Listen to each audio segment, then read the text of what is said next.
नमो भगवते वासुदेवाय।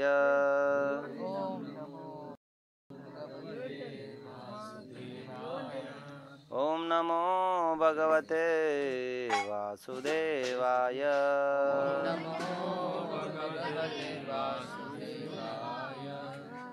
नमो विष्णुपादाय कृष्णप्रेष्ठाय भूतले श्रीमते भक्ति विकास स्वामी नामिने। नमो विष्णुपादाय कृष्णप्रेष्ठाय भूतले श्रीमते भक्ति वेदांत स्वामी नामिने। नमस्ते सारस्वते देवे गौरवाणी प्रचारणे निर्विशेषं ज्ञानतिमिरान्धस्य ज्ञानाञ्जनशलाकया चक्षुरुन्मिलितं येन तस्मै श्रीगुरवे नमः। कथञ्चन स्मृते यस्मिन् दुष्करं सुकरं भवेत् निःश्रुते विपरीतं सा श्रीचैतन्यं नमामि। चौथुंది శ్రీమద్భాగవతం చతుర్థ స్కందం 10వ అధ్యాయం 15వ శ్లోకం.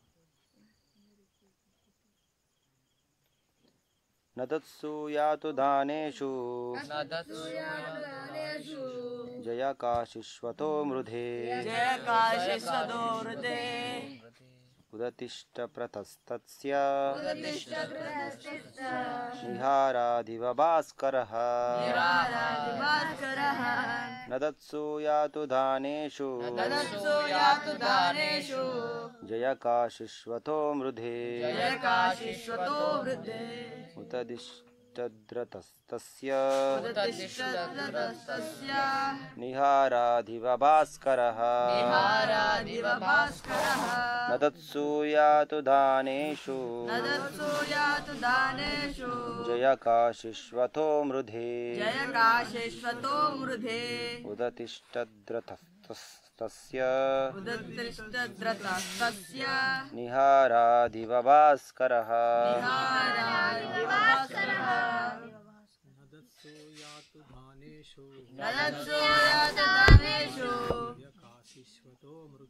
జయకాశిష్వతో మృదే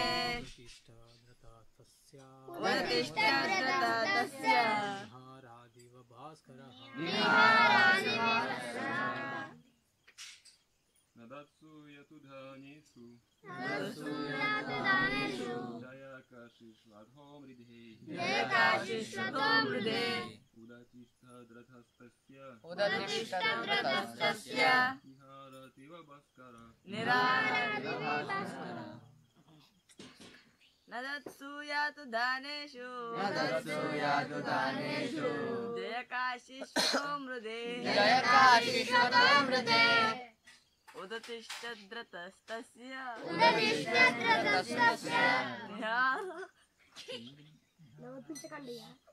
నిహారాదివ భాస్కరః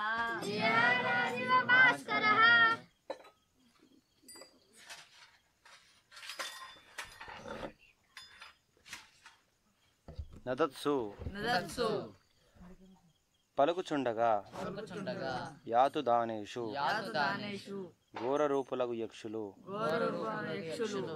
జయకాశిషు జయించితిమని అథో అప్పుడు మృధే రణమున ఉదతిష్టత్ ప్రత్యక్షమయ్యెను రథః రథము తస్య ధ్రువుని యొక్క నిహారాత్ పొగమంచు నుండి ఇవ వలే భాస్కరః సూర్యుడు. భావము భాష్యం ఇచ్చిన నారాయణ భక్తి వేదాంత స్వామి శ్రీల ప్రభుపాదికి జయ. యక్షులు తాత్కాలికముగా జయముబడిసిన వారై ధ్రువుని జయించితిమని పలుకసాగిరి. కానీ ఇంతలో పొగమంచు నుండి సూర్యుడు అకస్మాత్తుగా ప్రత్యక్షమైనట్లు ధ్రువుని రథము ఒక్కమారుగా ప్రత్యక్షమయ్యెను. భాష్యము. ఇచ్చట ధ్రువుడు సూర్యునితో పోల్చబడగా గొప్పదగు యక్ష సమూహము పొగమంచుతో పోల్చబడినది. సూర్యునితో పోల్చినచో పొగమంచు అల్పమైనది. కొన్ని మార్లు సూర్యుడు పొగమంచుచే కప్పబడినట్లు గోచరించినను నిజమునకు సూర్యుడు దేనితోనూ కప్పబడడు. మేఘము మన కనులను కప్పగలదు కానీ సూర్యుని కప్పజాలదు. సూర్యునితో చేయబడిన ఈ ఉపమానము ద్వారా ధ్రువుని ఘనత స్థిరపరపబడినది.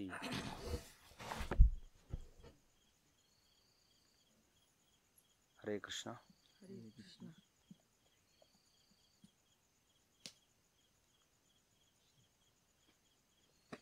ఇక్కడ ధ్రువ మహారాజ్ చక్రవర్తిగా అతని యొక్క బాధ్యతను నిర్వర్తిస్తున్నారు.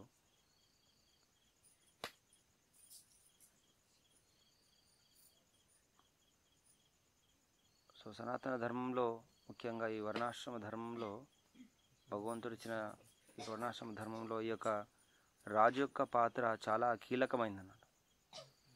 రాజు యొక్క పాత్ర చాలా చాలా ముఖ్యమైనది. ఆయనకు చాలా గౌరవం కూడా ఇవ్వడం జరుగుతుంది.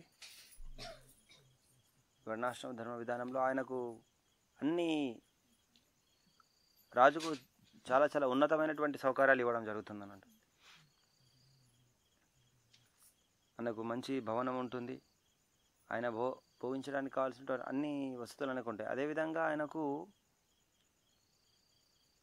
చాలా గొప్ప బాధ్యత ఉంటుంది. ప్రజలందరినీ కూడా ఎవరైతే ఉన్నారో ప్రజలందరినీ కూడా అతను భగవంతుని యొక్క భక్తి చేసే విధంగా ఆ విధంగా వాళ్ళని పాలించాలి. ఆ విధమైనటువంటి శిక్షణ వాళ్ళకు ఇవ్వగలగాలన్నట్టు రాజు. అప్పుడు రాజుగా తన ధర్మం విద్యుక్త ధర్మాన్ని నిర్వర్తించిన వాడవుతాడు.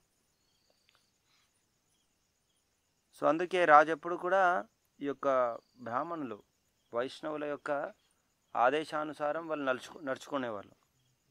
ఆ విధంగా నడుచుకోవడం ద్వారా క్షత్రియులు బ్రాహ్మణుల యొక్క సలహాను వైష్ణవుల యొక్క సలహాను పాటించడం ద్వారా వాళ్ళు వాళ్ళ యొక్క విద్యుక్త ధర్మాన్ని సరి అయినటువంటి మార్గంలో నిర్వర్తించగలుగుతారు అన్నమాట.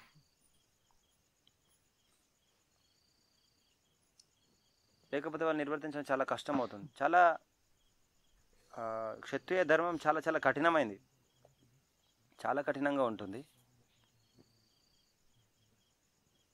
కొన్నిసార్లు వాళ్ళ కుటుంబ సభ్యులు కూడా ఏదైనా తప్పు చేసినా కూడా ఆయన శిక్షించాల్సి వస్తుంది. ఆ యొక్క వాళ్ళు ధర్మంకి మాత్రమే ఆధారపడి వాళ్ళు నిర్ణయం తీసుకోవాల్సి వస్తుంది అన్నమాట. ఇంకొకటి ముఖ్యమైన విషయం ఏంటంటే ప్రజలు అధర్మ వర్తనం పాటించినట్లయితే, ఎవరైనా అధర్మాన్ని పాటిస్తే అందులో 1/6 వంతు అంటే 100%, 1/6 పార్ట్, 1/6 వంతు పార్ట్ ఆయనకు ఆ పాపం తీసుకోవాల్సి వస్తుంది అన్నట్టు. రాజ్యంలో ఎంతమంది ఉంటే అంతమంది. సో ఇప్పుడు అందరు ఎంతోమంది రాజ్యాన్ని ఇప్పుడు ప్రస్తుత సమాజంలో కూడా ఎంతోమంది వాళ్ళు రాజ్యాన్ని పరిపాలించాలి, ఇది చేయాలి, ఈ యొక్క ఎమ్మెల్యే కావాలి, మినిస్టర్ కావాలి, ప్రైమ్ మినిస్టర్ కావాలని ప్రయత్నం చేస్తున్నారు. కానీ వాళ్ళకి అర్థం అవ్వట్లేదు, జనాలు ఏదైతే పాపం చేస్తున్నారో వాళ్ళ పాపం వస్తుంది వాళ్ళకి. అందుకే ఈ యొక్క రాజు బాధ్యత చాలా చాలా కఠినమైందన్నట్టు.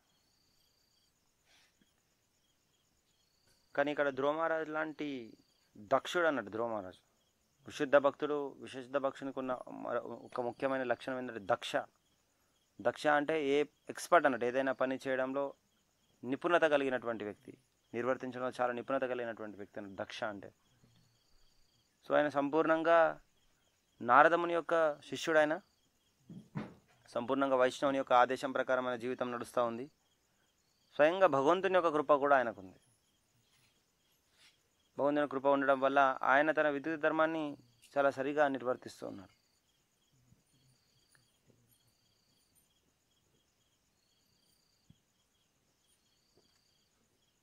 సో ప్రస్తుతం ఉన్న సన్నివేశంలో కూడా ఒక రాజుగా ఆయన తన బాధ్యత పరంగా ఈ యొక్క యుద్ధం ఆయన చేయాలి. యుద్ధం ఆయన ఖచ్చితంగా చేయాలి. ఎందుకంటే సో ఈ యొక్క తన తమ్ముణ్ణి వధించారు కాబట్టి యక్షులు, వాళ్ళపైన ఈయన యుద్ధం ప్రకటించడం చాలా సరి అయినది క్షత్రియ ధర్మం ప్రకారం. సో ఆ రకంగానే ఆయన యుద్ధం చేస్తున్నాడు. ఈ యొక్క యక్షులందరూ కూడా చాలా నీచులు అన్నట్టు, అంటే వాళ్ళు రాక్షస జాతికి చెందినటువంటి వ్యక్తులు. వాళ్ళు చాలా క్రూరమైనటువంటి ప్రవృత్తి ఉంటుంది వాళ్ళకి, చాలా క్రూరమైనటువంటి ప్రవృత్తి ఉంటుంది. సో ఇక్కడ యుద్ధం జరుగుతూ ఉంది, అటువంటి వ్యక్తులతో యుద్ధం ఉంది ఇప్పుడు ధ్రువ మహారాజ్కి. సో ఇక్కడ ఈ సన్నివేశంలో ఈ యొక్క భాష్యంలో ఇక్కడ సూర్యునితో పోల్చబడింది. ధ్రువ మహారాజుని సూర్యునితో పోల్చబడింది. గొప్పతగు యక్ష సమూహం పొగమంచుతో పోల్చబడినది. సూర్యునితో పోల్చినచో పొగమంచు అల్పమైనది. కొన్ని మార్లు సూర్యుడు పొగమంచుతో కప్పబడినట్లు గోచరించినను నిజమనకు సూర్యుడు దేనితోనూ కప్పబడడు. మేఘము మన కనులకు కప్పగలదు కానీ సూర్యుని కప్పజాలదు. సూర్యునితో చేయబడిన ఈ ఉపమానము ద్వారా ధ్రువుని ఘనత సుస్థిరపరచబడినది. ఇప్పుడు మనం ఎవరైతే సామాన్య మానవులు ఇప్పుడు భూమిపైన ఉన్నారో, సో మనకి ఇప్పుడు మేఘాలు అడ్డం వచ్చినాయి అనుకోండి, మనకంతా అంధకారమైన, సూర్యుడు కనిపించాడు మనకు, సూర్యుని యొక్క కాంతి మనకు గోచరించదు, దర్శనం మనం చేయలేము, ఎందుకంటే మనం అల్పమైన వాళ్ళం. కానీ ధ్రువ మహారాజ్ని ఎటువంటి వ్యక్తి అయినా సామాన్య మానవుడు కాదు, ఆయన భగవంతుని యొక్క విశుద్ధ భక్తుడు, చాలా శక్తిమంతుడు అన్నట్టు, ఆయన చాలా శక్తిమంతుడు అన్నట్టు. ఆయన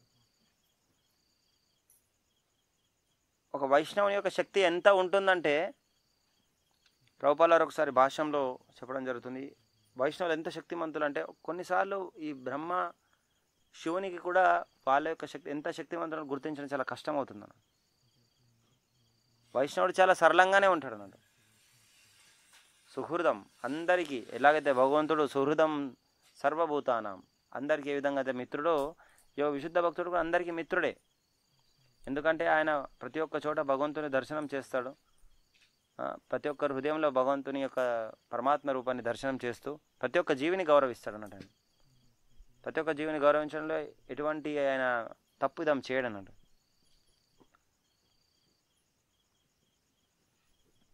సో ఆ విధంగా ఇక్కడ ధ్రువ మహారాజ్కి ఎంతో దక్షత ఉన్నది, అసలు ఎంతో శక్తి ఉంది ఆయనకు. కాబట్టి ఆయన యొక్క శక్తి ఇక్కడ సూర్యునితో పోల్చబడింది.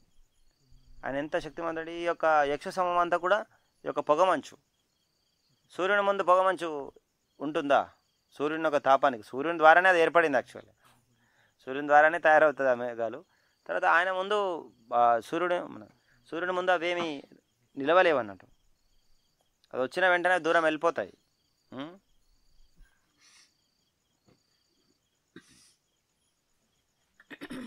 కొన్నిసార్లు మనకు అనిపిస్తుంది చూసే వాళ్ళకి సూర్యుడు కప్పబడినాడు అని, సూర్యుని చూస్తే మేఘాలతో కప్పబడినాడు మనకు అనిపిస్తుంది. అలాగా ఇక్కడ యక్షునికి ధ్రువునికి జరిగిన మధ్య యుద్ధంలో చేస్తూ ఉంటే అక్కడ మామూలుగా చూసే వాళ్ళందరూ కూడా యక్ష సముద్రం ఇంతే ఈ యొక్క బాణాలతో ఆయన సంపూర్ణంగా కవర్ అయిపోయాడు అనిపించింది అన్నట్టు. అంటే ఇంకా ధ్రువ మహారాజ్ ఇంకా పని అయిపోయింది అని అందరూ అనుకోరు, కానీ అది కాదు. సో మిగిలిన వెంటనే తన యొక్క ఏ విధంగా అయితే సూర్యుడు ఈ యొక్క మేఘాలని చెల్లాచెదురు చేసేస్తాడో తన యొక్క శక్తితో, సో ఆ విధంగా ధ్రువ మహారాజ్ మళ్ళీ ఆ యొక్క వాళ్ళ యొక్క ప్రతిదాడిని అంతా కూడా ధ్వంసం చేస్తూ బయటకు వచ్చేస్తారు అన్నట్టు. ఇంకొక ఈ భాషను మనం కూడా అర్థం చేసుకోవచ్చు ఏమంటే, అంటే ఇక్కడ యుద్ధం గురించి ఉపమానం ఇవ్వడం జరిగింది, కానీ విశుద్ధ భక్తులకు చూడండి మాయ అనేటువంటిది అందరినీ కప్పేస్తూ ఉంటున్నాడు భక్తులకి. మామూలుగా బద్ధజీవులందరికీ కప్పేస్తూ ఉంటుంది. మనందరం కొందరు ఎవరైతే భౌతికమైన కోరికలతో ఉంటారో ఖచ్చితంగా ఈ యొక్క 3 గుణాల ప్రభావం వాళ్ళ మీద ఉంటుంది. దానికి అనుగుణంగానే వాళ్ళు ప్రవర్తిస్తూ ఉంటారు అన్నట్టు. ఏవైతే గుణాలు ఉన్నాయో మనకు ఎప్పటివరకు అయితే భౌతికమైన కోరిక ఉంటుందో ఆ కోరిక అనుగుణంగా ఈ యొక్క గుణాల యొక్క ప్రభావం మన మీద ఉంటుంది అన్నట్టు. మనం భగవద్గీతలో చూడొచ్చు, 3 స్త్రీలు ఉంటారు, దానిపైన కృష్ణుడు ఉంటాడు, సత్వగుణం రజోగుణం తమోగుణం కింద 2 వ్యక్తులకి ఆడిస్తూ ఉన్నట్టు, బొమ్మలాట ఆడిస్తున్నట్టు చూపిస్తూ ఉంటుంది చిత్రం అది. కానీ మనం గుణాల యొక్క ప్రభావంలోనే మనం పనిచేస్తూ ఉంటాం. గుణాల ప్రభావం మన మీద ఎప్పుడూ ఉంటుంది అన్నట్టు. ఎప్పుడు ఉండదు, కేవలం మనం ఎప్పుడైతే కృష్ణుని సంతృప్తి కోసం జీవిస్తామో అప్పుడు మాత్రమే ఉండదు అన్నట్టు. అలాగా ఎవరైతే విశుద్ధ భక్తులు ఎవరైతే ఉన్నారో ఆయన భగవద్భక్తి సంపూర్ణంగా ఉండడం వల్ల ఈ యొక్క మాయ అనేటువంటి మేఘం ఆయన ఎప్పుడు కప్పలేదన్నట్టు. విశుద్ధ భక్తుడిని ఎప్పుడు కూడా అది కప్పలేదంట, కానీ మామూలు జీవుని కప్పేస్తుంది. అది ఆ విధంగా. తర్వాత ధ్రువుడు, నెక్స్ట్ శ్లోకం చదువుతున్నాను. ధ్రువుడు కావించిన ధనుష్టంకారము శత్రువుల గుండెలలో ఖేదమును కలుగజేసినది. పిమ్మట అతడు ప్రచండ వాయువు ఆకాశమునందలి మేఘమండలమును చిన్నాభిన్నము చేయునట్లు తన శరపరంపరచే వారి ఆయుధములను ధ్వంసము చేయసాగను. ధ్రువుడు కావించిన ధనుష్టంకారం శత్రువుల గుండెలలో ఖేదమును కలుగజేసినది. ధనుష్టంకారం అంటే తెలుసు కదా, ధనుస్సు తీసుకొని టింగ్ అంటారు. యాక్చువల్గా ఇది చాలా ప్రఖ్యాతి చెందినవి. ఈ యుద్ధంలో ఏవైతే ఈ యొక్క సంకేతాలు ఏవైతే ఉన్నాయో చాలా చాలా ముఖ్యమైనవి. ముఖ్యంగా ఎవరైతే ప్రఖ్యాతి చెందిన విలువిద్య కానీ ఏదైతే యుద్ధంలో ఎక్స్పర్ట్స్ ఎవరైతే ఉంటారో, నిపుణులు కానటువంటి వీరులు ఎవరైతే ఉంటారో వాళ్ళ యొక్క ధ్వనిని బట్టి గుర్తించే వాళ్ళు అన్నట్టు. ఆ వ్యక్తి ఉన్నాడా లేదా ముందు చూడొచ్చు. ఇక్కడ ఒకసారి మహాభారతంలోనే సో అక్కడ ఒకసారి యుధిష్ఠిర్ మహారాజ్కి భయం వేస్తుంది అన్నట్టు. భయం వేస్తుంది అక్కడ అసలు అర్జునుడు ఉన్నాడా లేదా అని. కానీ ఒకటేసారి గాంధీవంతో సౌండ్ చేస్తారు అన్నట్టు. అంతే యుధిష్ఠిర్ మహారాజ్కి ఆయన నేను ఇంకా బతికి ఉన్నాను అని చెప్పడం కోసం ఆ యొక్క గాంధీవన్ ధనస్సు ఒక శబ్దం చూసి ఇంకా అర్జునుడు ఉన్నాడు అని చాలా సంతృప్తి పొందుతాడు అన్నట్టు. తర్వాత ఇప్పుడు చూడండి, ఇక్కడ ధ్రువమహారాజు చేసిన ధనుష్టంకారం ఆ యొక్క రాక్షసుల హృదయంలో భయాన్ని కలుగజేసినట్టు, ఖేదమును కలుగజేసినవి. అలాగే ఇక్కడ భగవద్గీతలో కూడా ఈ ప్రథమాధ్యాయం నేను చదువుతూ ఉన్నాను. సో ఎప్పుడైతే ఇటువైపు దుర్యోధనుని ఇటు కౌరవుల వైపు ఉన్నటువంటి సైన్యం వాళ్ళు కూడా యుద్ధం చేసేటప్పుడు శంఖాలు భోగిస్తారు. యుద్ధం ప్రారంభమయ్యే మొదటి థింగ్ మనం ఏం చేసేదంటే శంఖంని పూరిస్తారు అన్నట్టు. పాండవుల వైపు ఉన్న వాళ్ళు కూడా శంఖాన్ని పూరిస్తారు. కానీ ఈ కౌరవులు ఎప్పుడైతే పూరిస్తూ ఉంటారో అదే పాండవుల వైపు ఉన్న వాళ్ళు ఎవరు కూడా భయపడరు అన్నట్టు. వాళ్ళ హృదయంలో ఎటువంటి భయం కలగదు. కానీ ఎప్పుడైతే ఈ యొక్క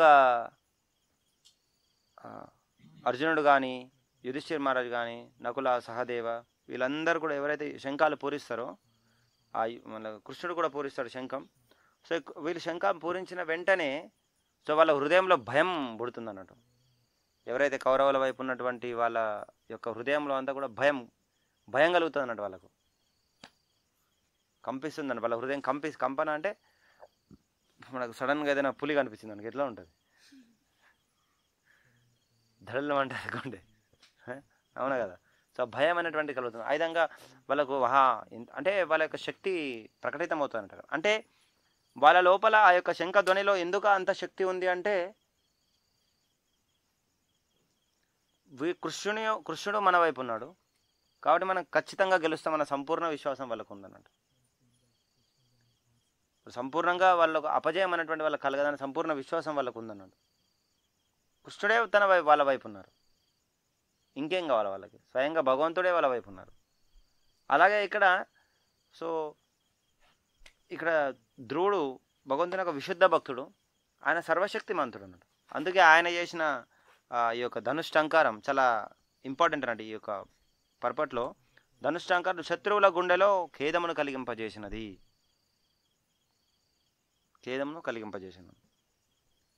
ఇంకో కారణం ఏంటంటే భక్తుని హృదయం ఎప్పుడు కూడా భయంకు గురి కాదు. ఎందుకు భక్తుని హృదయం ఎప్పుడు కూడా భయానికి గురి కాదు?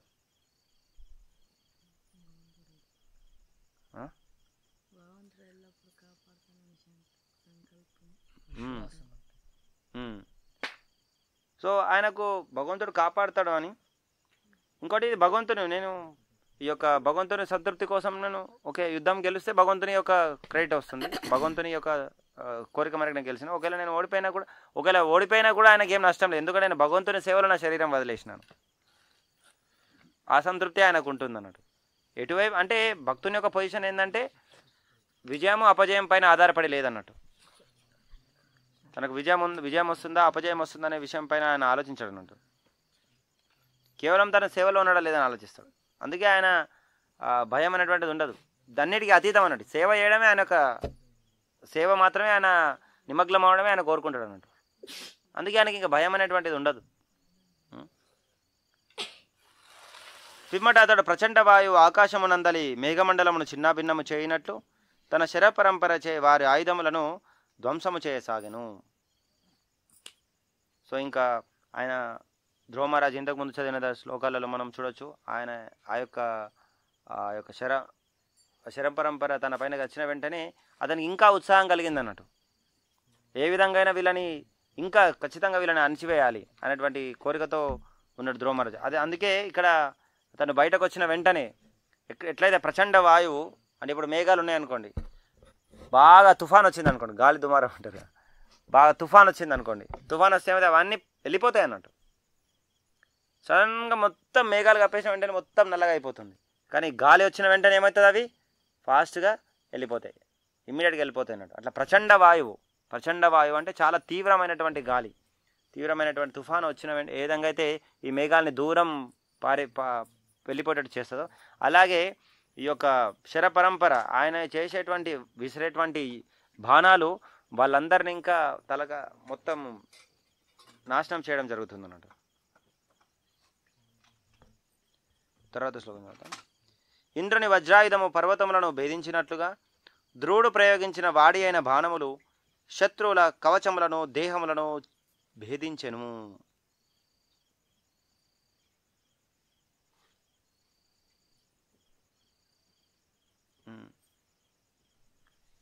ఇంద్రుడు పర్వతములను భేదిస్తాడు అంటే పర్వతాలకు ముందు రెక్కలు ఉండేవి, అవి ఎప్పుడు తిరుగుతూ ఉండేవి, రెక్కలు వేసుకొని అక్కడికి ఇక్కడికి తిరుగుతుండే. ఇక్కడ ఎంతోమంది వాళ్ళ యొక్క విద్యుక్త ధర్మాలు నిర్వర్తించేటప్పుడు కూడా చాలామంది ప్రాణ నష్టం జరగడం, వాళ్ళ యొక్క కార్యాలకు నిమగ్నం ఇబ్బంది కలగడం, ఇవన్నీ ఎన్నో విషయాలు జరిగేవి.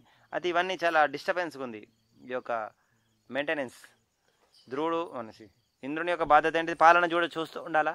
ఏదైనా రాజు కాబట్టి ఆయన ఏదైనా పరిపాలనలో ఏదైనా అవకతవకలు జరుగుతూ ఉంటే దాన్ని సరిదిద్దుతూ ఉండాలి, భగవంతుని యొక్క ప్రతినిధిగా ఆయన చేస్తూ ఉండాలి. కాబట్టి ఈ యొక్క పర్వతాలు వచ్చేసి అవి ఎప్పుడు కూడా కొంచెం ఇబ్బందిని గురి చేసేవి అన్నట్టు. ముందు రెక్కలు ఉండేవి వాటి అన్నిటికీ, పర్వతాలన్నిటి కూడా రెక్కలు ఉండేవి. ఆ రెక్కలతో అవి ఎక్కడంటే అక్కడ తిరిగేవి అన్నట్టు.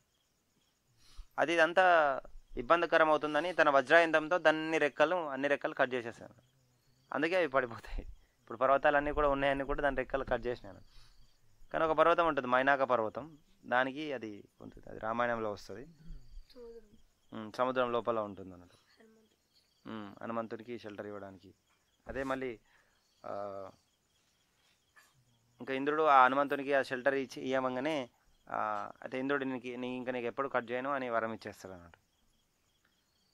ఆ విధంగా వజ్రాయుధంతో ఏ విధంగా అయితే ఇంద్రుడు ఈ యొక్క పర్వతాలని అన్నింటినీ ఖండించాడో, ధ్రువుడు ప్రయోగించిన వాడి అయిన బాణములు శత్రువుల కవచములను దేహములను భేదించెను. వాటి కవచాలన్నీ కూడా భేదింపబడినవి. ఇంకొక ముఖ్యమైన విషయం కూడా మనం చూడొచ్చు ఇక్కడ.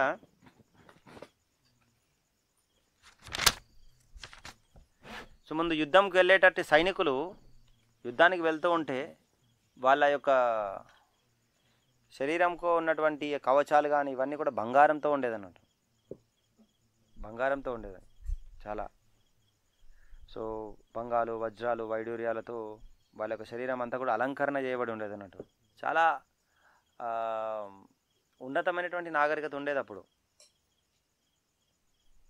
ఇప్పుడు చూడండి ఎక్కడ ఈవెన్ వాళ్ళు యుద్ధంకి వెళ్ళినా కూడా బంగారం ఆభరణాలు అవి వేసుకొని వెళ్ళేది. ఇప్పుడు చూడండి ఎంత పెద్ద పెద్ద మనము ఇప్పుడు అలంకరణ అంటే ప్లాస్టిక్ చాలా తక్కువ. ముందుతో మనం కంపేర్ చేస్తే ప్లాస్టిక్ ఇప్పుడు అంతా ప్లాస్టిక్తో రోల్డ్ గోల్డ్ రెడీమేడ్. సో ఇవన్నీ మనం చూస్తూ ఉన్నాము. కానీ ముందు ఎందుకంటే వాళ్ళు భగవంతుడి ఇచ్చే విధానాన్ని ఈ యొక్క భగవంతుడు ఇచ్చిన విధానంలో వాళ్ళు ఉండేది కాబట్టి ప్రకృతి కూడా వాళ్ళకి అన్ని వనరులన్నీ కూడా అన్నీ ఇచ్చేది అన్నట్టు. ప్రకృతి అన్ని రకాలైనటువంటి సహాయం వాళ్ళకి చేసేది అన్నట్టు. ఎందుకంటే వాళ్ళు ఆ వర్ణాశ్రమ విధానాన్ని వాళ్ళు పాటించేది అన్నట్టు. ఇప్పుడు చూడొచ్చు ఎన్నో ఆవులు ఎద్దుల్ని చంపుతున్నారు. ఎందుకంటే దాని యొక్క ప్రాముఖ్యత తెలియదు. మన మొత్తం నాగరికత మన జీవితం అంతా కూడా ఈ యొక్క భూమి ఆవు మీదనే ఆధారపడి ఉంది. కానీ భగవంతుడు ఇచ్చిన విధానమే తెలియదు కాబట్టి వాళ్ళు ఏం మొత్తం మర్చిపోయి వాటినే చంపుతున్నారు అన్నట్టు. అంటే ఇది ఎలా ఉందంటే, ఒక చిన్నప్పుడు స్కూల్లో ఒక పాఠం ఉండేది అన్నట్టు. ఎవరైతే తెలివి తక్కువ వాడు అన్నాడు, వాడు చెట్టు మీద ఒక కొమ్మ మీద కూర్చుంటాడు. చెట్టు ఉంటుంది, ఒక కొమ్మ మీద కూర్చుంటాడు అని కర్రలు కావాలని పైనకి ఎక్కుతాడు. అదే వాడు ఏదైతే చెట్టు కొమ్మ మీద కూర్చుంటాడో ఆ కొమ్మని నరుకుతాడు అన్నట్టు. అర్థమవుతుందా? ఏదైతే కొమ్మ మీద కూర్చున్నాడో దాన్నే గొడ్డలతో నరుకుతున్నాడు. అది హైట్ మీద ఉన్నాడు, మళ్ళీ ఎంతో ఎత్తులో ఉన్నాడు. బుర్ర పని చేస్తలేదు అన్నాడు. తెలివి పని చేయట్లేదు అన్నట్టు. తెలివి రెండు పడిపోతాయి అన్నట్టు ఒకటేసారి. అంటే ఈ యొక్క నాగరికత కూడా అటువంటిదే. మనకి ఏదైతే ఆధారం ఇస్తున్నాయో ఈ భూమిని నాశనం చేస్తూ ఉన్నాడు. ఈ యొక్క తల్లితో సమానం. ఆవు తల్లితో సమానం. ఎందుకంటే మనకు చాలా రకాల తల్లులు ఉన్నారు. అందులో కన్న తల్లి, తర్వాత పెంచిన తల్లి, తర్వాత ఆవు, భూమి తల్లితో పోల్చబడింది అన్నట్టు. తల్లిని ఎంత గౌరవం ఇస్తామో, తల్లిని ఎంత పూజనీయురాలో, ఎంత పూజనీయమైందో తల్లి అంతే పూజనీయమైంది ఆవు, అంతే పూజనీయమైంది భూమి కూడా. ఎందుకంటే మనం భరిస్తుంది, మనం పోషిస్తుంది, మనకు కావాల్సిన అన్నీ ఇస్తుంది. ఏం విశ్వాసం లేదన్నట్టు. కృతజ్ఞత అనేటువంటిది ఈ సమాజంలో అనేటువంటి లేదు. కృతజ్ఞత అనేటువంటిది లేదన్నట్టు. అంటే ఎవరైనా మనకి ఏమైనా సహాయం చేస్తే అరే వీళ్ళు నాకు సహాయం చేశారు, వీళ్ళకు నేను రుణపడి ఉన్నాను, వీళ్ళకు నేను నా తరపున నేను ఏదో ఒకటి చేయాలి, వాళ్ళ సేవ చేయాలి అనేటువంటి ఆలోచన అనేటువంటి ప్రస్తుత నాగరికత లేదు. ఎంతైతే వాడుకుందామా, ఎంతైతే అంత వాడుకుందాం, ఇది అంతే. ఇప్పుడెంతో పవిత్రమైన నదులు ఎన్నో ఉన్నాయి మనం చూస్తున్నాం. ఇప్పుడు బృందానికి వెళ్తే యమున ఉంటుంది. యమునలో స్నానం చేస్తే ఇప్పుడు అంతా కెమికల్ కూర్చుంటున్నాయి శరీరం మీద. అఫ్కోర్స్ యమున చాలా పవిత్రమైంది. అది ఎన్ని కెమికల్స్ చేసినా కూడా అది పరమ పవిత్రమైంది. అయినా కూడా మనం వెళ్ళి స్నానం చేస్తాం అందులో. వాళ్ళు చూడండి, మనకు వాళ్ళని ఎన్నో పవిత్రమైన నదులు మనల్ని పవిత్రం చేయడానికే అన్నది ఈ యొక్క భూమి మీద వచ్చినాయి అవి. సో వాటిని అపవిత్రం చేస్తున్నారు కెమికల్స్. ఈ యొక్క ఇండస్ట్రీస్ ఏవైతే ఫ్యాక్టరీస్, కర్మాగారాలు నిర్మింపజేసి ఇవి ఎక్కడ వదులుతారా? వీటి పైన గాలిలో ఉన్న వదలాలా, లేకపోతే సముద్రం నీళ్ళలో ఉన్న వదలాలా? నదులు ఏవైతే నదులను నదిలో వదిలిన వెంటనే ఎన్నో జీవులు చనిపోతున్నాయి. తర్వాత అవి ఆ నీటినంతా కూడా కలుషితం చేస్తున్నాయి. ఆ కలుషిత నీటిని మనం తాగాల్సి వస్తుంది. ఏం తాగుతాం మనం? తర్వాత గాలిలో వదులుతున్నారు. గాలిలో వదలడం ద్వారా ఏమవుతుంది? ఎన్నో జీవులు చనిపోతాయి. తర్వాత ఈ గాలి అంతా పొల్యూషన్ అవుతుంది. మళ్ళీ అదే గాలి మనం తీసుకోవాలి. అంటే మన చెట్టుని మనం అనుకుంటున్నాము ఈ యొక్క ఫ్యాక్టరీస్ మనం చేయడం ద్వారా, తర్వాత ఈ యొక్క నాగరికతో వెళ్ళడం ద్వారా మనం ఆనందంగా ఉండొచ్చేమని ఆనందం కోసం ఇవన్నీ చేస్తున్నాం. కానీ ఆనందమే దొరకట్లేదు. అయినా కూడా ఇదంతా ఈ విధానాన్ని కంటిన్యూ చేస్తున్నారు. అంటే చూడండి, ఇదంతా కూడా మా యొక్క ప్రభావం. ఎప్పుడైతే కృష్ణుని అసూయ కలుగుతుందో, కృష్ణునికి ఇచ్చిన విధానం విరుద్ధంగా వెళ్తామో, అంటే ఈ చెట్టు కొమ్మ మీద కూర్చున్నటువంటి వ్యక్తి అర్థమవట్లేదు, ఆయనకు నరుకుతా ఉన్నాడు. ఆయన పడిపోయే క్షణంలో కూడా ఆయనకు అర్థం అవ్వట్లేదు, ఆయన కూడా కొడుతూనే ఉన్నాడు. అంటే కానీ ఇప్పుడున్న సమాజం కూడా అట్లనే ఈ యొక్క తనకు రక్షిస్తున్నటువంటి భూమిని, నీటిని, ఆవుని, ఎద్దుని, వృషభాన్ని, వీటన్నిటిని కూడా చంపుతూ ఉన్నారు ఇప్పుడు. కానీ నాకు అర్థమవుతలేదు, తనను తానే మోసం చేసుకుంటు, తనను తానే పతనానికి గురి చేసుకుంటున్నాను. కానీ ఇప్పుడున్న వాళ్ళు సంపూర్ణంగా రాక్షస స్వభావంగా పడిపోయిన తర్వాత కూడా అర్థం కాదు వాళ్ళకు. అర్థమవుతుందా? చాలా చాలా చాలా బాధాకరమైనటువంటి విషయము. అందుకే చూడండి, వీళ్ళు ఎంతో ఈవెన్ వాళ్ళు యుద్ధంకి వెళ్ళినా కూడా మామూలు వ్యక్తులు ఎవరైనా, ఈవెన్ శ్రీకృష్ణదేవరాయల కాలంలో కూడా ప్రతి ఇంట్లో కూడా వజ్రాలు, వైడూర్యాలు, రత్నాలు వాళ్ళ ఇంట్లో ప్రతి ఇంట్లో ఇట్లా ఇట్లా గుట్టలాగా పడేసి ఉండే ఎట్లయితే ఇప్పుడు అందరి ఇంట్లో ధాన్యం పడేసి ఉంచారో అట్లనే వజ్ర వైడూర్యాలలో అట్లా ఉండేవి అన్నట్టు అందరి ఇంట్లో.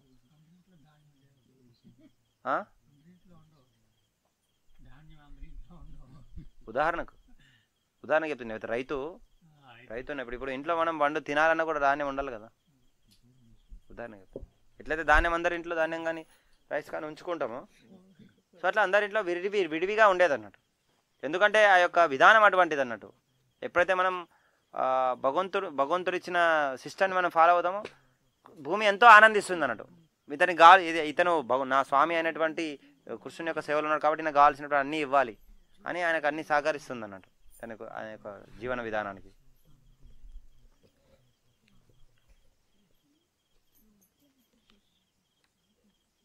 ఈ కవచాలు ఓకే దేహములను భేదించను. తర్వాత నెక్స్ట్ మైత్రేయుడు పలికెను, ఓ విదురా, ద్రోణి బాణములచే తెగిపడిన శిరములు కర్ణకుండలములతోనూ తలపాగాలతోనూ చక్కగా అలంకృతమై ఉండెను.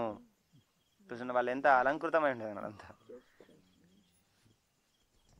ఆ దేహముల ఊరుములు సువర్ణతాల వృక్షముల వలె శోభాయమానముగా ఉండెను. వారి భుజములు బంగారు కంకణములతోనూ శిరములు సువర్ణమయ కిరీటముతోనూ ఒప్పారుచుండెను. రణరంగమున చెల్లాచెదురుగా పడి ఉన్న ఆ ఆభరణములు ఆకర్షణీయముగా నుండి వీరుని మనస్సును మోహపరుచునవై ఉండెను. భాష్యము. పూర్వకాలమున సైనికులు బంగారు నగలతోనూ కిరీటములతోనూ తలపాగాలతోనూ చక్కగా అలంకరించుకొని యుద్ధమును కేగడివారు. వారును మరణించినప్పుడు ఆ సొమ్మునంతటిని శత్రుపక్షం వారు తీసుకొనడి వారని గోచరించుచున్నది. రణరంగమున వారు పెక్కు సువర్ణాభరణములను ధరించి మృతులై పడి ఉండుట మిగిలిన వీరులకు నిక్కముగా ఒక లాభకరమైన అవకాశము వంటిది. చాలా ధనం ఎంతో పోగుపడేది అన్నట్టు. ముందు రాజుల యొక్క ఆస్తి ఎంత ఉండేదంటే చాలా ఉండేది అన్నట్టు. చూడండి, వీళ్ళు యుద్ధంలో ఓడిపోయిన వాళ్ళు వాళ్ళ యొక్క ఆభరణాలు తీస్తేనే గుట్టలుగా బంగారం వచ్చేది. ఇప్పుడు అర్జునుడు కూడా యుధిష్ఠిర్ మహారాజు రాజసూయ యాగం చేయడానికి ఆయనకు ధనం అవసరం ఉంటుంది. అప్పుడు అర్జునుడు వెళ్తాడు. అర్జునుడు వెళ్ళి ఎంతో ధనాన్ని తీసుకొని వస్తాడు. అప్పుడేనా అది కాదు, అది మయసభ నిర్మించేటప్పుడు ఈ మయదానవుడు ఎవరైతే ఉంటారో ఆయన ఒక రాజు యజ్ఞం చేసిన ప్లేస్కి వెళ్తారు అన్నట్టు, దాన ధర్మాలు చేసిన ప్లేసు. సో అక్కడ ఎంతో బంగారం పడేసి ఉంటుంది అన్నట్టు, ఎంతో బంగారం అంటే చూడండి వాళ్ళ దగ్గర ఎంత ఉంది, చాలా ఉంది అన్నట్టు. అది తెచ్చి అవన్నీ తీసుకొచ్చి ఆ వైడూర్యాలు వజ్రాలు అవన్నీ తీసుకొచ్చి ప్రతి ఒక్క స్తంభానికి ఎంత అద్భుతంగా ఉంటుందంటే మయసభ ఈ యొక్క భూమి మీద అటువంటి సభ లేదన్నట్టు, అంతే అత్యద్భుతంగా ఉంటుందన్నట్టు, చాలా అద్భుతంగా ఉంటుందన్నట్టు. అక్కడ వచ్చినటువంటి రాజులందరూ కూడా ఆశ్చర్యానికి గురి అవుతారంట. అంత అద్భుతంగా ఆ యొక్క వజ్ర వైడూర్యాలతో వాటన్నిటిని అంత అలంకరణ చేయడం జరుగుతుందన్నట్టు.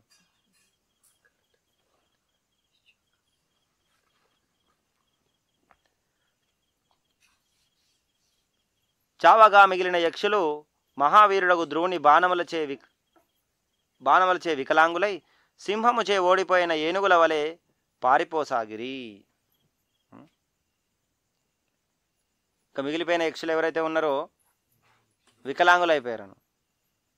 వికలాంగులు అంటే కాళ్ళు చేతులు పడిపోయినాయి, ఇంకా ఆయన దాడి తట్టుకోవడం చాలా కష్టమైపోతుంది.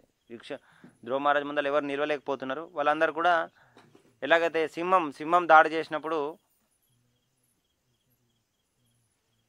సింహంకి ఏనుగు యుద్ధం జరిగింది, సింహం యొక్క దాడికి ఎట్లాగైతే తట్టుకోలేక ఏనుగులు ఎలాగైతే పారిపోతాయో ఆ విధంగా ఈ యొక్క ద్రోణి యొక్క దాడికి తట్టుకోలేకపోతున్నారు అన్నట్టు. వాళ్ళంతా వెళ్ళిపోతూ ఉన్నారు. యుద్ధరంగమున తగిన శస్త్రాస్త్రములను ధరించి నిలిచిన ఒక శత్రువీరుడు కూడా మానవశ్రేష్ఠుడకు ద్రోణకు కనబడలేదు. ధ్రువమహారాజు యుద్ధం చేస్తూ ఉంటే అతని ముందు ఒక్క మనిషి కూడా లేడన్నట్టు, ఒక్క యక్షుడు కూడా నిలబడలేదంట ఆయన ముందల. వాళ్ళందరూ కూడా పారిపోయారు, ఎవ్వరు కూడా ఆయన శక్తి ముందు నిలవలేకపోయారు. అందరు పారిపోవడమే, ఇంకా అంతే, పలాయనమయ్యారు అన్నట్టు. అంతటా అతడు అలకాపురిని చూడగోరినను మాయామయులకు యక్షులు పన్నాగములను ఎవ్వరూ తెలుసుకున్న జాలరని మనస్సులో తలచెను. అది ఇంకా వీళ్ళందరూ పారిపోయారు కాబట్టి ఇంకా ఎట్లా నేను యుద్ధం గెలిచానని రిలాక్స్ అవ్వలేదు. అక్కడ విశ్రాంతి తీసుకోలేదు. అంటే ఒక క్షత్రియుడు ఏంటంటే తన శత్రువును అంచనా వేస్తాడు అన్నట్టు, అంచనా వేయగలగాలన్నట్టు ఆయన. ఇతను ఎటువంటి వ్యక్తి, ఎంత శక్తి ఉంది, ఎంత సామర్థ్యం ఉంది, ఈయన ఏ విధంగా దాడి చేయగలుగుతాడు, అతని యొక్క వీక్నెస్ ఏంటిది, అతని యొక్క ఏమంటారు బలహీనత ఏంటిది, అతను ఏ విధంగా నేను ఓడించగలుగుతాను, నా దగ్గర ఎంత శక్తి ఉంది, ఇంకా వాళ్ళని ఓడించాలంటే ఇంకేమి నేను చేకూర్చుకోవాలి, ఇవన్నీ ఆలోచించాలన్నట్టు ఒక క్షత్రియుడు. యుద్ధ నీతి అన్నట్టు అది యుద్ధనీతి, యుద్ధనీతి స్ట్రాటజీ ప్రణాళిక అనేటువంటిది ఉండాలంట. ఆ విధంగా ఇక్కడ ధ్రువ మహారాజ్ కూడా వీళ్ళందరూ పారిపోయారు. కానీ యక్షులు ఏంటంటే కొన్ని శక్తులు ఉంటాయి వాళ్ళకు. యక్షులకి ఎలా అంటే కొన్ని మాయాశక్తులు ఉంటాయి వాళ్ళకు, రాక్షసులు కాబట్టి. సో వాళ్ళు అవి ప్రదర్శించే అవకాశం ఉందని ఆయన మనసులో ఆలోచిస్తున్నాడు, మనసులో ఆలోచన కలిగింది అన్నట్టు. ఆయన ధ్రువ మహారాజ్ రిలాక్స్ ఏం కాలే, వాళ్ళు యుద్ధంలో నుంచి పారిపోయినా సరే. మాయామయులకు యక్షుల పన్నాగములను ఎవరును తెలుసుకొనజాలరు అని మనస్సులో తలిచెను.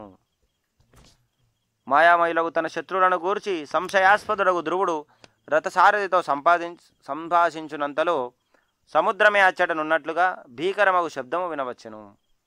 ఆకాశము నుండి ధూళితో నిండిన ప్రచండ వాయువు అన్ని దిక్కుల నుండి తమను ఆవరించినట్లుగా వారు గాంచిరి. అంటే ఈ విషయాలన్నీ కూడా తన యొక్క రథసారథి ఎవరైతే ఉన్నారో దాంతో ధ్రువ మహారాజ్ చర్చిస్తూ ఉన్నారు అన్నట్టు.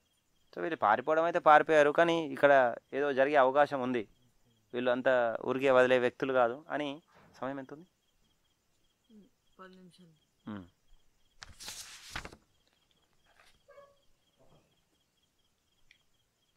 రథసారథితో చర్చిస్తూ ఉన్నారు అన్నట్టు ఈ విషయాన్ని. చర్చిస్తూ ఉంటే అప్పుడు ఇమీడియట్గా ఈ యొక్క యక్షులందరూ కూడా వాళ్ళ యొక్క రాక్షస మాయని ప్రదర్శించడం మొదలు చేశారు అన్నట్టు. రాక్షస మాయ అంటే వీళ్ళ మాయ ఎలాగుంటుందంటే అంటే భ్రాంతికి గురి చేస్తారు అన్నట్టు. అక్కడ సముద్రం లేకపోయినా సముద్రం వచ్చి మీద పడిపోయినట్టు, నాగులు వచ్చి భక్షించినట్టు, ఆ విధంగా మాయను సృష్టిస్తారు అన్నట్టు. ఆ మాయ సృష్టించి ఆ యొక్క ఎప్పుడైతే భ్రాంతికిలోనే ఆ భ్రాంతికిలోనే గ్యాప్లోనే చంపేస్తారు అన్నట్టు. అది సత్యమై ఉండదు, అది సత్యమై ఉండదు,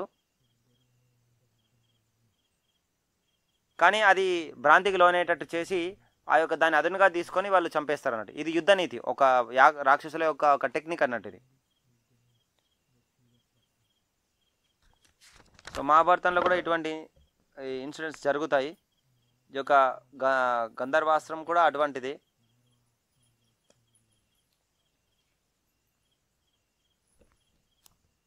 ఇంకోటి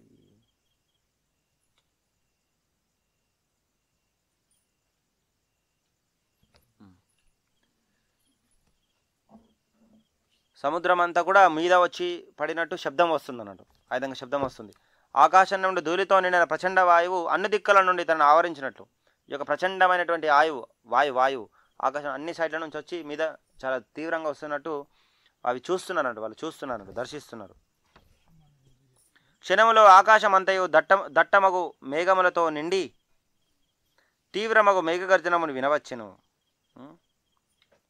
మెరుపులు మెరుగుచు వర్షము కురియసాగను. వర్షం కూడా కురుస్తూ ఉంది అక్కడ. ఓ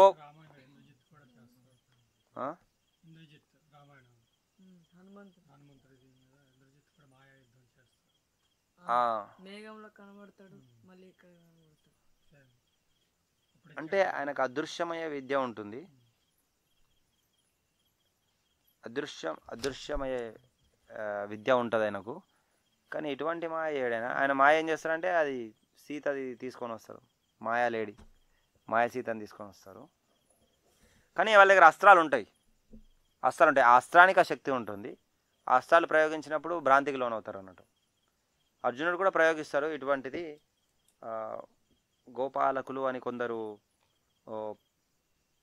అతనిపైన అందరు కలిసి ఒకటేసారి ప్రయోగించినప్పుడు అలాగ చేస్తారు. ఎందుకంటే ఒకటేసారి అంతమంది వచ్చినప్పుడు వాళ్ళని ఎదుర్కోవడానికి వాళ్ళని భ్రాంతికి గురి చేయడం అవసరం అవుతుంది. లేకపోతే వాళ్ళకి ఒక అవకాశం కావాలి కదా చంపడానికి, లేకపోతే సవరించడం కష్టం అవుతుంది అన్నట్టు. అందుకోసం వాళ్ళకి భ్రాంతి కలగజేసి చంపేస్తానంటారు. ఓ పాపరహితుడు ఒక విదురా అంటే మైత్రేయమని చెప్తున్నారు ఇక్కడ విదురునికి. ఈ వర్షమునందు రక్తము, శ్లేష్మము, చీము, మలము, మూత్రము, మేధస్సు వంటివి ధ్రువుని ఎదుట కురియసాగెను. ధ్రువ మహారాజు ముందు ఇవన్నీ కురుస్తున్నాయి. ఏంటిది? రక్తము, చీము, మూత్రము, మలము, మేధస్సు వంటివి ధ్రువుని ఎదుట కురియసాగను. తలలో లేని మొండెములు ఆకాశము నుండి కింద పడినవి. తలలో లేనటువంటి పొడ్డేవులు కింద పడుతూ ఉన్నాయి ధ్రువ మహారాజు ముందలవి. పిదప పెద్ద పర్వతం ఒకటి ఆకాశమునందు గోచరించాను. సడన్గా పర్వతం ఒకటి కనిపిస్తుంది అన్నాడు. అన్ని వైపుల నుండి రాళ్ల వర్షము కురిసినవి. దానితో పాటు బల్లెములు, గదలు, ఖడ్గములు, ముసలములు, పెద్ద రాళ్ళు వచ్చి పడినవి. మత్త గజములు, సింహములు, పులులు గుంపులతో పాటుగా క్రోధ నయనములు కలిగిన పెద్ద సర్పములు నిప్పులు గ్రక్కుచు తనను మృంగవచ్చుటకు కూడా ధ్రువుడు గాంచెను. ఇవన్నీ ఒకటేసారి వస్తున్నాయి. వెనకాల పెయింట్ ఫోటో ఇక్కడ ధ్రువ మహారాజు ఒక చిత్రం చూడొచ్చు. ఇక్కడ ఆ ఫోటో అలాగా ఉంటుంది అన్నట్టు.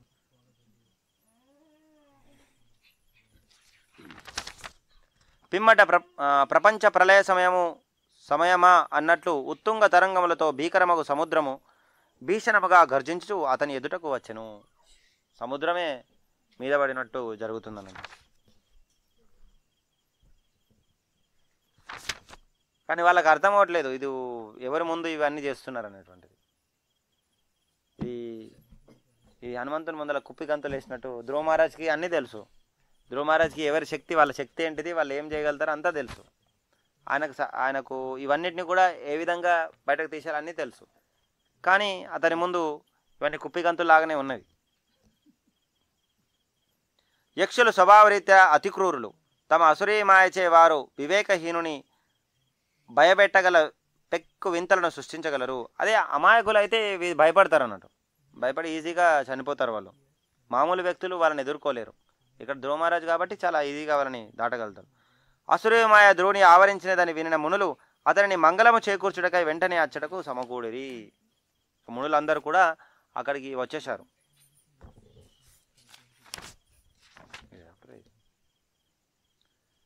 మునులందరూ కూడా అక్కడికి వచ్చి అతనికి మంగళం కలగాలి, ఈ ఒక గొప్ప రాజు అయినా గొప్ప భక్తుడు, ఇతనికి మంగళం కలగానే ఆయన అందరు వచ్చేసారు అన్నట్టు.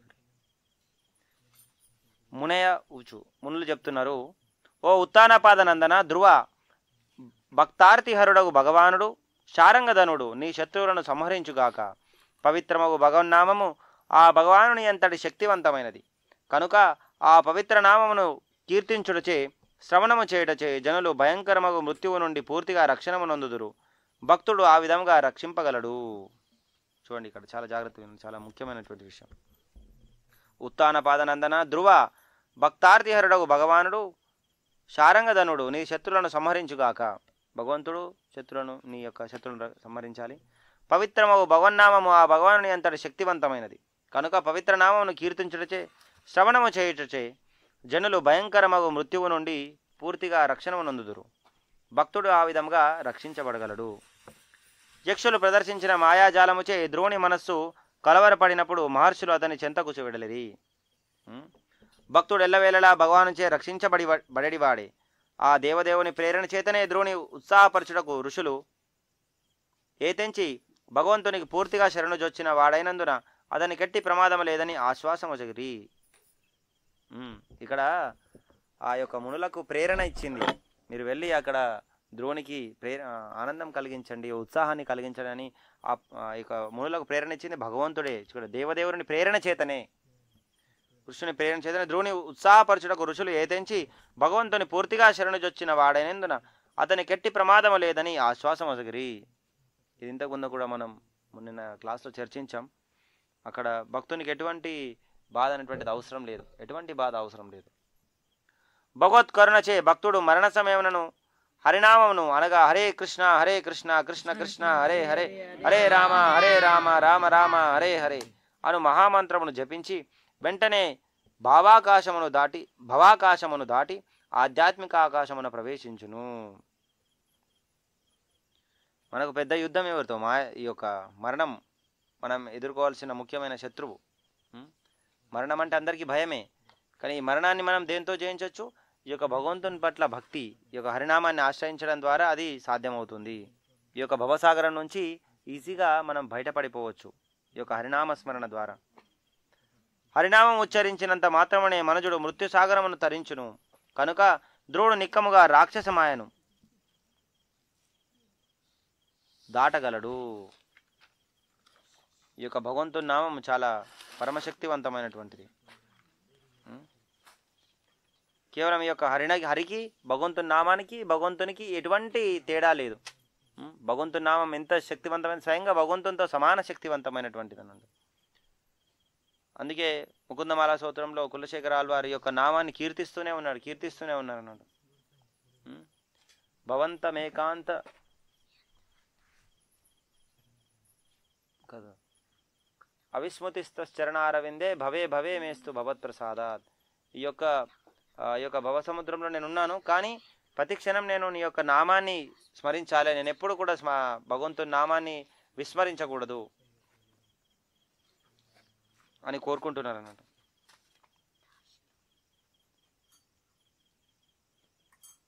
భగవంతుని నామాన్ని మనం తీవ్రంగా తీసుకొని మన జీవితంలో వచ్చేటువంటి అన్ని సమస్యలను కూడా మనం దాటేయవచ్చు. చివరికి మృత్యువును కూడా మనం దాటేయచ్చు అన్నట్టు. ధ్రువ మహారాజ్ మనం తర్వాత వచ్చే శ్లోకాల్లో చూస్తాము. ఈ యొక్క మృత్యువు వైకుంఠ రథం వచ్చినప్పుడు ధ్రువుడు ఆ యొక్క మృత్యువు తలపైన కాలు పెట్టి వైకుంఠ రథంలో అడుగు పెడతారు అన్నట్టు. మృత్యు యొక్క ఏదైతే ఉందో మృత్యువు పైన కాలు పెట్టి వైకుంఠ రథంలో ఆయన అడుగు పెట్టడం జరుగుతుంది. అంటే మృత్యు అంటే భయం ఉండదు అన్నట్టు. అభయ చరణారవింద. సో మనం చూడొచ్చు ఇక్కడ కదంబకానంద్ మహారాజ్ కూడా.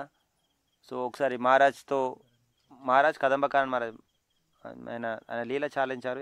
తన యొక్క దివ్యమైన దేహాన్ని వదిలేశారు రీసెంట్గానే, 1 year ముందు, ఈ ఇయర్లోనే అనుకుంటా, లాస్ట్ ఇయర్లో. అప్పుడు అంతకుముందు గురు మహారాజ్ ఓల్డెన్ భక్తి వికాస్ స్వామి మహారాజ్, తర్వాత కదంబకానంద్ మహారాజ్ ఇద్దరి మధ్యలో ఆ చర్చ జరుగుతూ ఉంది. ఆ చర్చ జరుగుతుంటే కదంబకానంద్ మహారాజ్కి ఆల్రెడీ చాలా బాడీ క్యాన్సర్ ఉంటుంది అన్నట్టు. క్యాన్సర్ ఉంది, చాలా బాడీ అంతా మొత్తం క్షీణించకపోతుంది అన్నట్టు. నిలబడలేకపోతారు అన్నట్టు. డైలీ యాక్టివిటీస్ కూడా చేసుకోలేకపోతారు. కానీ ఆ నామం ఆపలేదు ఎప్పుడు.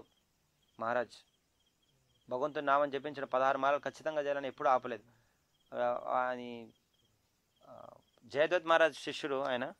జయదత్ మహారాజ్ స్వయంగా గురువే వచ్చి చెప్తున్నారు, నువ్వు ఇప్పుడు చేయాల్సినటువంటి అవసరం లేదు, ఆల్రెడీ నువ్వు ఆ స్థాయిలో లేవు, ఆల్రెడీ ఉన్నతమైన స్థాయిలో ఉన్నావు. నువ్వు ఎందుకు ఈ సమయంలో నువ్వు నీ శరీరానికి రెస్ట్ ఇవ్వు, నువ్వు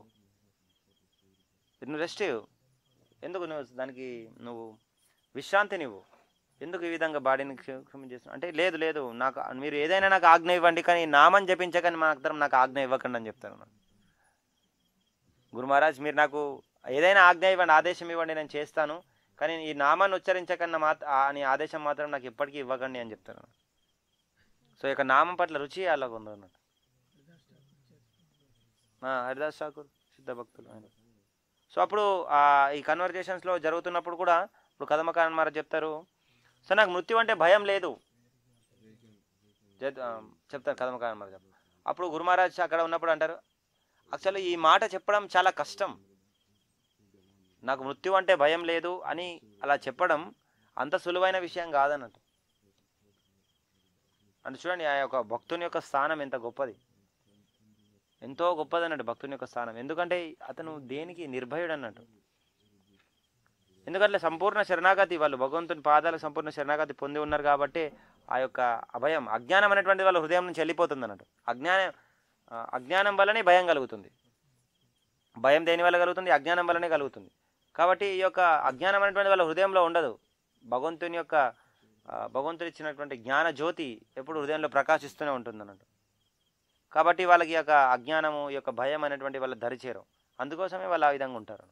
ఈ భయం అనేటువంటిది భక్తుల జీవితంలో ఉండదు. మరి హరే కృష్ణ కృష్ణ కృష్ణ హరే హరే, హరే రామ రామ రామ హరే హరే. శ్రీమద్ భాగవతం నందలి యక్షులతో ధ్రువుని యుద్ధము అను 14వ స్కందంలోని 10వ అధ్యాయమునకు భక్తి వేదాంత భాష్యము సమాప్తం.